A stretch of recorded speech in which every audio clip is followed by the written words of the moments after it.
क्या आपका दिल चाहता है घर पर मिले कोचिंग वाली पढ़ाई? तभी प्ले स्टोर से best technical academy app download करें।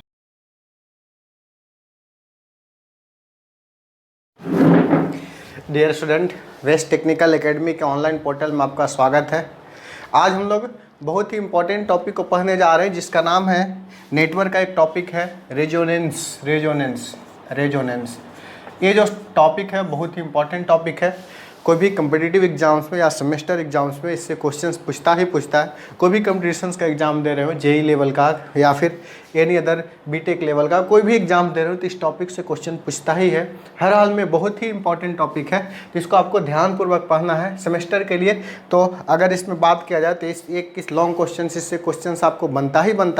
तो सबसे पहले हम लोग बात करेंगे रेजोनेंस है क्या। तो रेजोनेंस एक तरह का फ्रीक्वेंसी रिस्पॉन्स है। रिस्पॉन्स कहने का मतलब वेरिएशन, किसके साथ वेरिएशन होगा? तो फ्रीक्वेंसी के साथ वेरिएशन होगा। तो यानी कि रेजोनेंस एक तरह का फ्रीक्वेंसी रिस्पॉन्स है। तो यानी कि फ्रीक्वेंसी के साथ इसका चेंजिंग बिहेवियर होगा, जहां पर एक पर्टिकुलर फ्रीक्वेंसी पर सप्लाई वोल्टेज तथा करंट दोनों सेम फेज में होता है। यानी कि कहने का मतलब है कि रेजोनेंस एक तरह का फ्रीक्वेंसी रिस्पॉन्स है, यानी कि फ्रीक्वेंसी के साथ इसका रिस्पॉन्स क्या करेगा? वैरी करेगा। यानी resonance is the frequency response. ये क्या है बताओ? फ्रीक्वेंसी रिस्पॉन्स है, जहां एक पर्टिकुलर फ्रीक्वेंसी पर where at a particular frequency कोई एक पर्टिकुलर फ्रीक्वेंसी, इस पर्टिकुलर फ्रीक्वेंसी को हम लोग स्पेशल्स नाम देते हैं रेजोनेंस फ्रीक्वेंसी। कौन सा फ्रीक्वेंसी? Resonant frequency. इस फ्रीक्वेंसी पर सप्लाई वोल्टेज तथा करंट दोनों सेम फेज में होता है। Frequency the supply voltage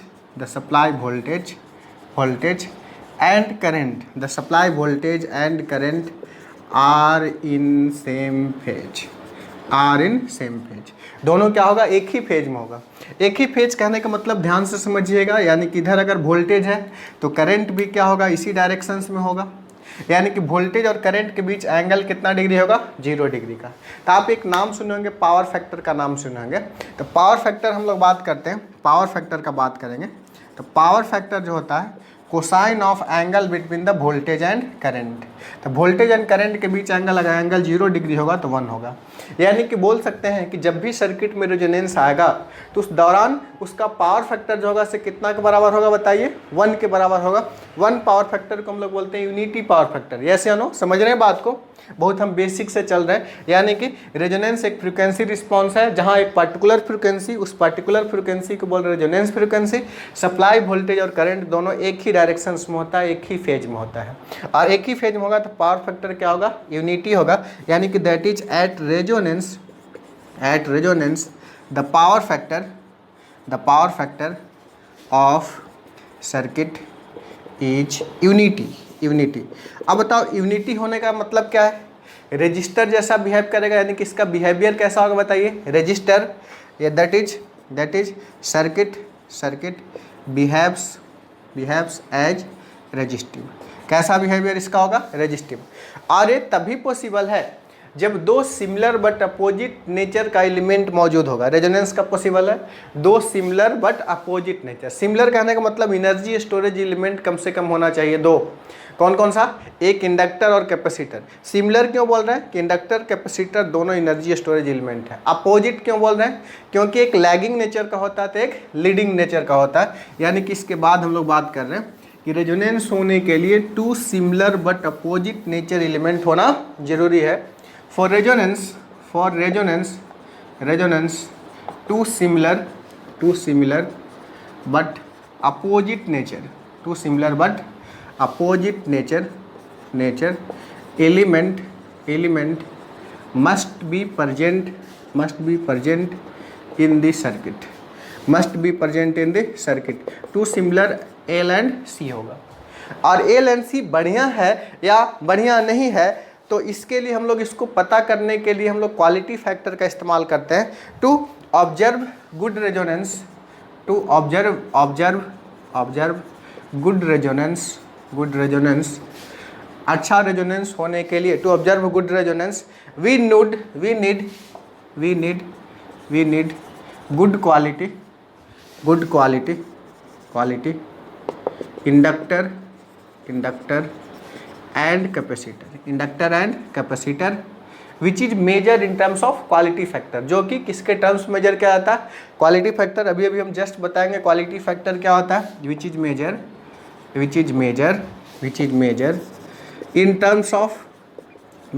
in terms of क्या बताओ, quality factor. Which is measure in terms of quality factor, जो कि क्वालिटी फैक्टर के टर्म्स में क्या होगा, मेजर किया जाएगा। तो क्वालिटी फैक्टर का डिफिनीशन जो होता है से क्या होता है, आगे से डिटेल पढ़ेंगे। तो क्वालिटी फैक्टर को क्यू फैक्टर बोलते हैं। 2 पाई इंटू एक साइकिल में जितना एनर्जी स्टोर करता है और एक साइकिल में जितना एनर्जी डिसिपेट करता है, दोनों का रेशियो होता है। एक 2 पाई क्यों लिया है, क्योंकि कोई भी साइनसोइडल वेव होगा तो वहाँ पर उसका टाइम पीरियड जो होता है उसे 2 पाई के बराबर होता है, इसलिए 2 पाई लिए हैं। 2 pi into energy store per cycle of supply, energy store per cycle of supply to the energy dissipated per cycle of supply, यानी कि एक साइकिल में जितना एनर्जी स्टोर करता है और जितना एनर्जी खर्चा करता है, दोनों का रेशियो जो होता है से क्या होता है, क्वालिटी फैक्टर होता है। क्लियर है। प्रैक्टिकल केस में क्वालिटी फैक्टर जो होता है से आपका 100 तक भी होता है, लेकिन हम लोग चाहते हैं जितना अच्छा क्वालिटी फैक्टर होगा उतना क्या होगा, आपका बढ़िया होगा। तो ये हमारा कुछ क्वालिटी फैक्टर का हम बेसिक्स हम लोग लिख रहे हैं, डायरेक्टली उसको हम लोग आगे चल के प्रूफ करेंगे कि इसका वैल्यू कैसे प्रूफ हो रहा है। तो चलो हम कुछ एलिमेंट का बात करते हैं, मान ले कि कुछ एलिमेंट है। एलिमेंट हो सकता है आपको रजिस्टर हो, एलिमेंट हो सकता है आपको इंडक्टर हो, एलिमेंट हो सकता है आपको कैपेसिटर हो।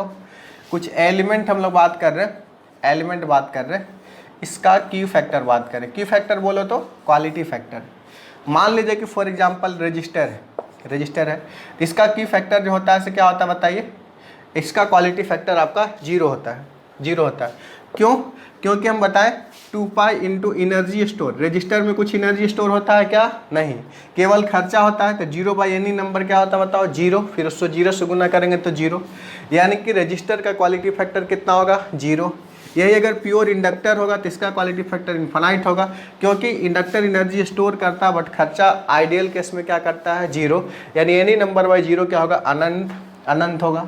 यही अगर बात की जाए क्वालिटी फैक्टर ऑफ कैपेसिटर का भी क्या होगा, अनंत। अब हम बात करें रजिस्टर इंडक्टर एक साथ मिल करके RL, इसका याद रखिए ओमेगा L बाई कितना होगा, R। आगे चल के इसका हम प्रूफ करेंगे कि कैसे ऐसा हो रहा है। ठीक है। RC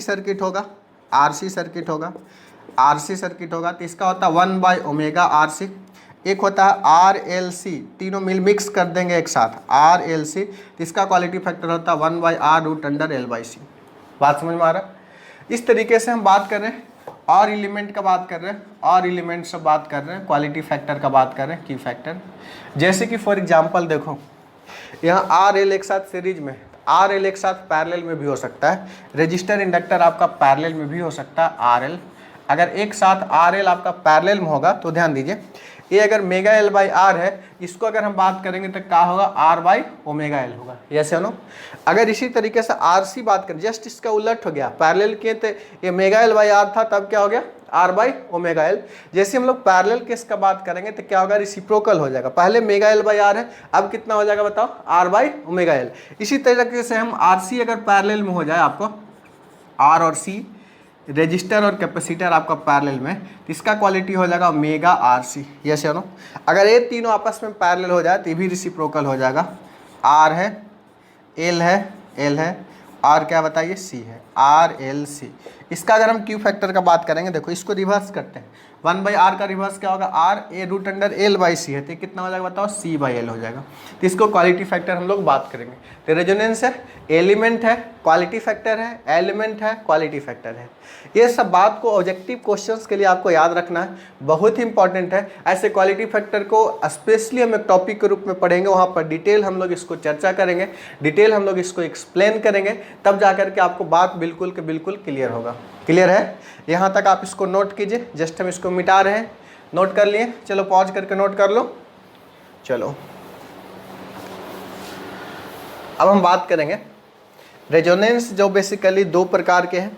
एक आपका सीरीज रेजोनेंस है, दूसरा आपका पैरेलल रेजोनेंस है। तो सबसे पहले हम लोग बात करते हैं सीरीज रेजोनेंस का, सीरीज रेजोनेंस। तो ये जो है सीरीज रेजोनेंस एक है, पैरेलल रेजोनेंस है। आपको क्वेश्चन बहुत आता है सीरीज रेजोनेंस और पैरेलल रेजोनेंस में क्या डिफरेंस है, what are the basic difference between the series and parallel resonance. इसमें क्वालिटी फैक्टर से रिलेटेड बार बार क्वेश्चन पूछते रहता है, और क्या पावर फैक्टर से रिलेटेड बार बार क्वेश्चन पूछते रहता है। सारा हम बारीकी तरीके से 1 बाय 1 करके देखते हैं, केवल आप देखते रहिए। बिल्कुल ही आसान टॉपिक है, बिल्कुल हर टॉपिक से भी आसान लगने लगेगा। इसमें क्वेश्चन का बहुत ज़्यादा वेरिएशंस नहीं है, थ्योरेटिकल टाइप का क्वेश्चन बहुत पूछता है। तो आप इसको ध्यानपूर्वक देखें, गौरपूर्वक देखें, और बहुत ही ये टॉपिक आपको आसान लगेगा। ठीक है, तो चलो हम लोग सीरीज रेजोनेंस, हम रेजोनेंस के लिए हम कंडीशन ही बताएं, दो similar but opposite nature element होना जरूरी है। सिमिलर बट अपोजिट मतलब इंडक्टर और कैपेसिटर को होना जरूरी है। तो RLC series circuit, series resonance में क्या होगा, एक रेजिस्टर, एक इंडक्टर, एक कैपेसिटर आपस में क्या होगा, सीरीज में होगा। क्लियर है, RLC सीरीज सर्किट है। यहाँ पर हमारा कुछ वोल्टेज होगा, ये फ्रिक्वेंसी ओमेगा होगा, वोल्टेज होगा, इसका फ्रिक्वेंसी क्या होगा बताइए, ओमेगा फ्रिक्वेंसी होगा। ये मेगा क्या होगा बताओ, वेरिएबल होगा, यस या नो।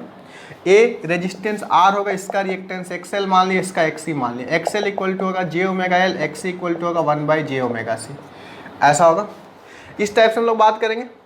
अब इसका डिफिनीशन अगर हम सीरीज रेजोनेंस का बात करेंगे, तो सीरीज रेजोनेंस का डिफिनीशन है कि a circuit RLC series circuit is said to be at resonance if magnitude of inductive reactance and capacitive reactance are equal. Magnitude of inductive reactance and capacitive reactance are equal.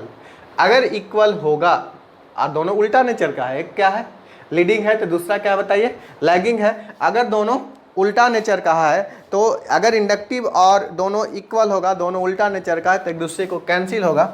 ये circuit, ये RLC series circuit is said to be at resonance when inductive reactance and capacitive reactance, क्या magnitude of inductive reactance, when magnitude of inductive reactance and capacitive reactance are equal, R क्या होगा बताओ, equal. यानी कि net impedance कितना के बराबर होगा, R के बराबर होगा। दैट इज नेट या resultant impedance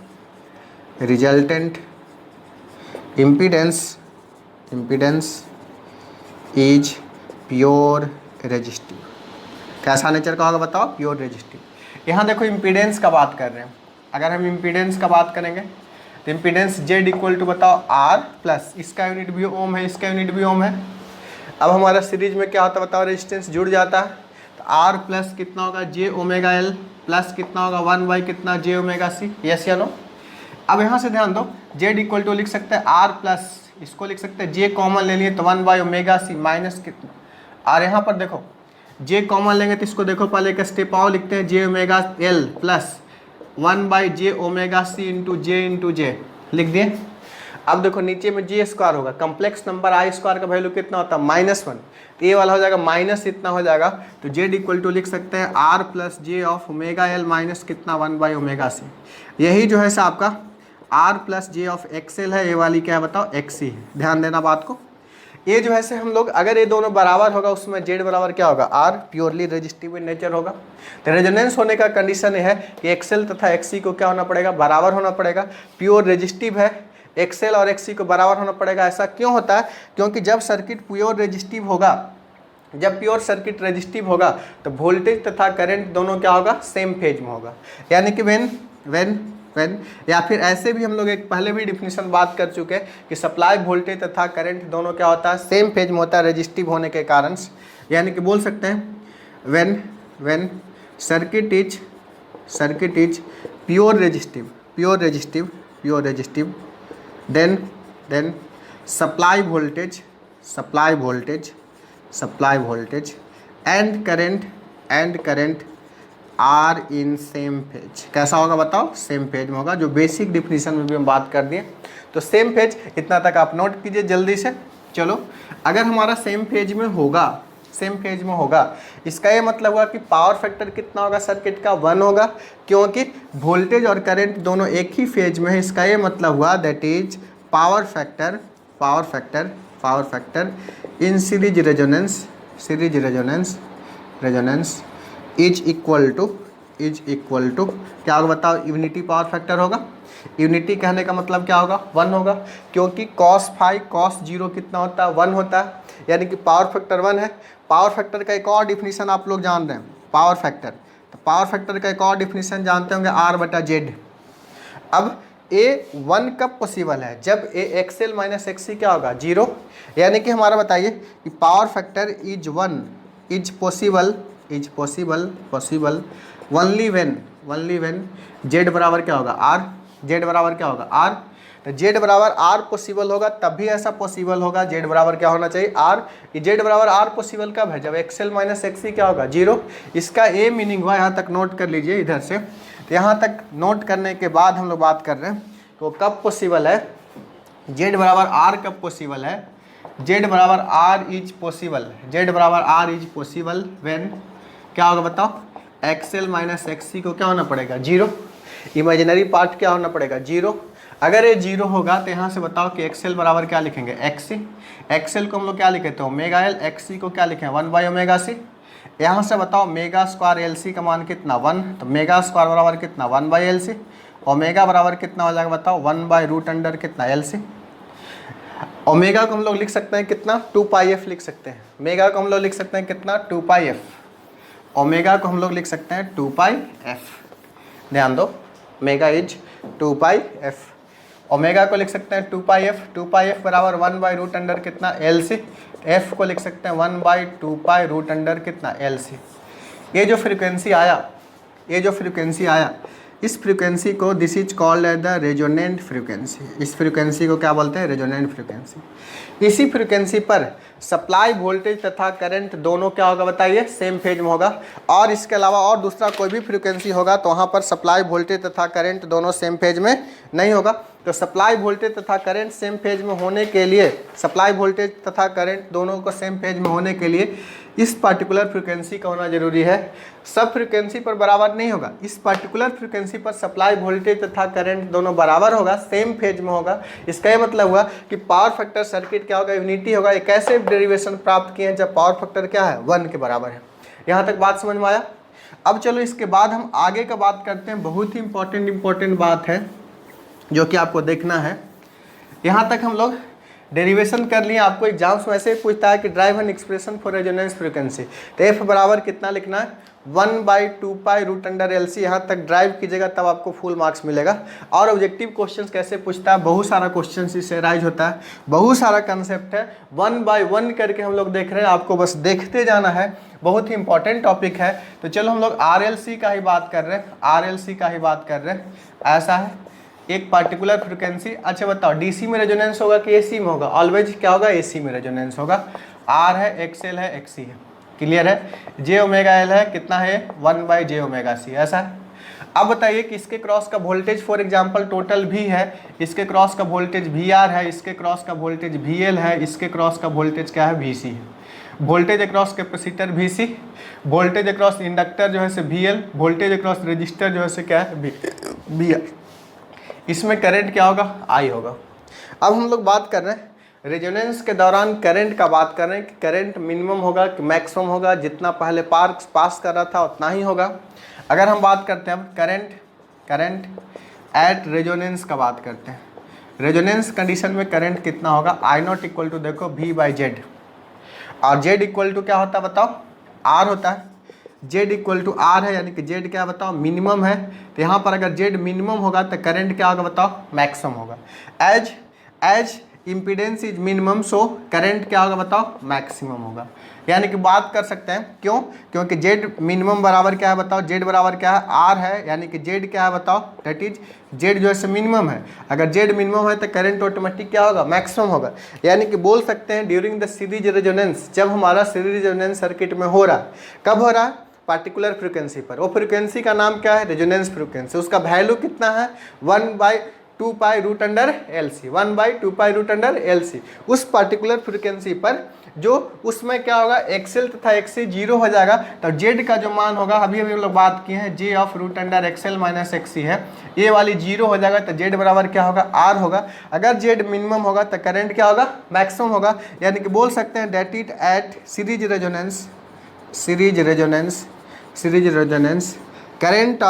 current flow in the circuit is क्या होगा बताओ? मैक्सिमम। कैसा होगा? मैक्सिमम होगा। यानी जो भी सर्किट में करंट फ्लो कर रहा है मैक्सिमम होगा। दो चीज कंक्लूजन से बात की, इंपीडेंस क्या है? मिनिमम, जबकि करंट फ्लो कर रहा हो क्या होगा बताइए? मैक्सिमम। ऐसा कब हो रहा है? जब रेजोनेंस हो रहा है। रेजोनेंस कंडीशन में ही ऐसा हो रहा है, सब कंडीशन में ऐसा नहीं हो रहा है। इसके बाद हम इसका फेजर डायग्राम आपको बना करके दिखाते हैं। देखिए फेजर डायग्राम से और ज़्यादा बहुत सारा बात क्लियर होगा और कुछ पॉइंट आपका पर्दाफाश होगा। फेजर डायग्राम के बारे में हम बता रहे हैं। चलो हम फेजर डायग्राम के बारे में बता रहे हैं। अगर हम बात करें फेजर डायग्राम का, तो रेफरेंस किसको लेंगे? करंट को लेंगे। क्यों?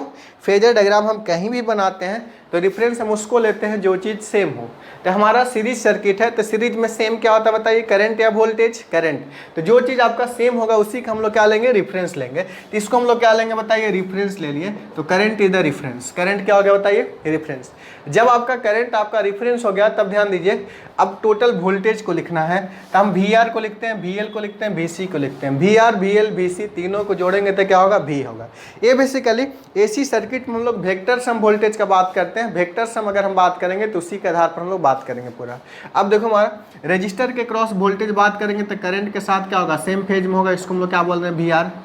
अगर हम इंडक्टर का बात करेंगे तो इंडक्टर में करंट लैग करता है, वोल्टेज लीड करता है। अगर इंडक्टर का बात करेंगे, ये अगर वोल्टेज होगा तो ब्लैक पेन वाला क्या होगा? करंट होगा। तो देखो हमारे इंडक्टर्स में भी करंट आई है, तो वोल्टेज इंडक्टर का क्या होगा बताओ? VL इधर होगा। इसके अलावा अब VC हम बात करेंगे, ये हमारा कैपेसिटर में करंट क्या करता है? लीड करता है। वोल्टेज क्या करता है? लैग करता है। देखो अगर ये करंट होगा तो वोल्टेज होगा, बट यहाँ पर करंट ये है तो वोल्टेज किधर होगा? नीचे होगा। ये कितना होगा बताओ? VC के बराबर होगा। अगर हम VL के बराबर बात करेंगे तो कितना होगा? करंट I इंटू कितना? XL। VC कितना होगा? I इंटू कितना? XC। अब ध्यान दो, रेजोनेंस कंडीशन के दौरान XL तथा XC क्या है? बराबर है। और जब XL XC बराबर है तो करंट भी सीरीज सर्किट में सेम है, तो I इंटू XL तथा I इंटू XC भी क्या होगा? बराबर होगा। जब ये दोनों बराबर होगा तो ये दोनों एक दूसरे को क्या कर देगा? कैंसिल कर देगा। रेजोनेंस कंडीशन के दौरान भले ही I इंटू XL बड़ा हो या I इंटू XC बड़ा हो, लेकिन ये दोनों वोल्टेज अक्रॉस इंडक्टर तथा वोल्टेज अक्रॉस कैपेसिटर में भी लार्ज है, लेकिन एक दूसरे के उल्टा नेचर होने के कारण से एक दूसरे को कैंसिल कर देता है। और रिजल्टेंट वोल्टेज जो V है, सारा का सारा पीयर किसके क्रॉस हो जाता है? वोल्टेज V के बराबर। यहाँ पर यानी कि VL बराबर VL कैंसिल हो जाता है। रिजल्टेंट वोल्टेज V बराबर कितना होता है? VR के बराबर। यानी कि वोल्टेज रजिस्टर के क्रॉस सर्किट कैसा बिहेव कर रहा है? रेजिस्टिव। और रजिस्टर के दौरान रेजोनेंस कंडीशन में वोल्टेज क्या हो गया? बढ़ गया है। तो बढ़ जाने को बोलते हैं मैग्निफिकेशन।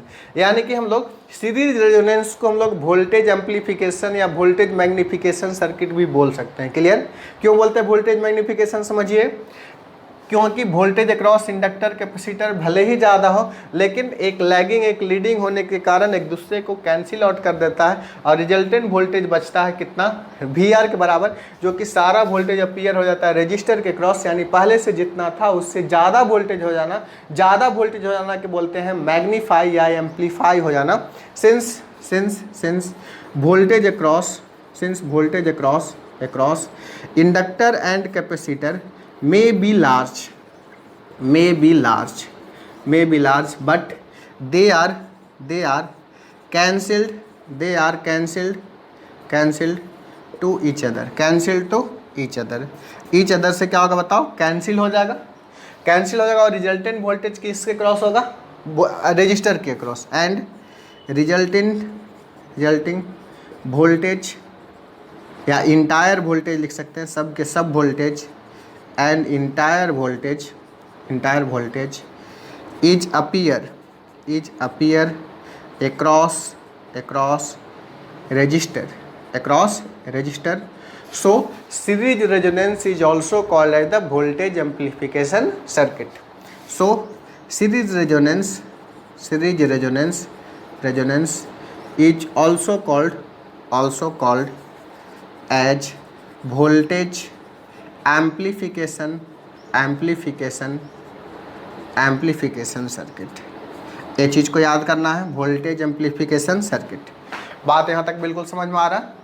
अब एक चीज़ और ध्यान दो, सीरीज रेजोनेंस में क्या होता है बताओ, supply voltage current same phase में होता है, इम्पीडेंस क्या होता है, मिनिमम होता है, करंट क्या होता है, मैक्सिमम होता है, वोल्टेज का रजिस्टर के क्रॉस एम्प्लीफिकेशन होता है, इसलिए वोल्टेज एम्प्लीफिकेशन बोलते हैं। साथ ही साथ एक और विशेष इंपॉर्टेंट पॉइंट क्या है कि नॉर्मल कंडीशन में जितना करंट रजिस्टर के क्रॉस हमारा है, अब हमारा बात करते हैं करंट रेजोनेंस के दौरान में क्या है बताओ, मैक्सिमम है, क्योंकि इम्पीडेंस क्या हो जा रहा है, मिनिमम।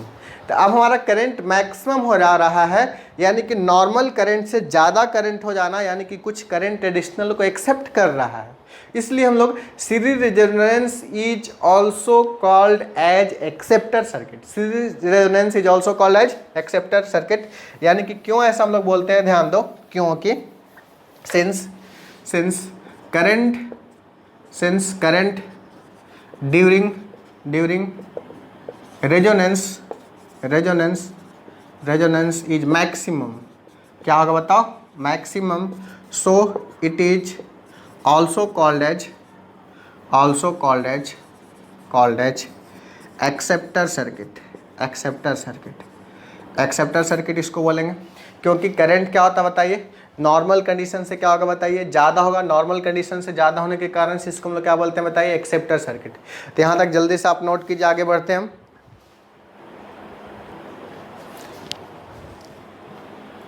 तो आशा करते हैं नोट हो गया। तो यहाँ से हम एक बार 1 सेकेंड रिवाइज करते हैं। सीरीज रेजोनेंस कहते हैं किसको है, सप्लाई वोल्टेज करंट दोनों सेम फेज में होगा, XL बराबर XC होगा, और इस दौरान पावर फैक्टर 1 होगा, इम्पीडेंस क्या होगा, मिनिमम होगा, करंट क्या होगा, मैक्सिमम होगा। करंट मैक्सिमम होने के कारण से इसको एक्सेप्टर बोलते हैं। साथ ही साथ वोल्टेज क्रॉस इंडक्टर इन कैपेसिटर ज़्यादा होता है, फिर भी कैंसिल कर देता है उल्टा नेचर होने के कारण, इसलिए इसको हम लोग क्या बोलते हैं, सारा वोल्टेज रजिस्टर के क्रॉस आने के कारण से इसको वोल्टेज एम्प्लीफिकेशन बोलते हैं। बात समझ में आया, इतना तक आप बात समझ रहे हैं। आगे और बातें करते हैं, ठीक है। नेक्स्ट लेक्चर्स में हम लोग क्वालिटी फैक्टर से रिलेटेड बात करेंगे, सीरीज रेजोनेंस को और आगे हम लोग इम्प्लीमेंट करते हैं, ठीक है। Thank you all.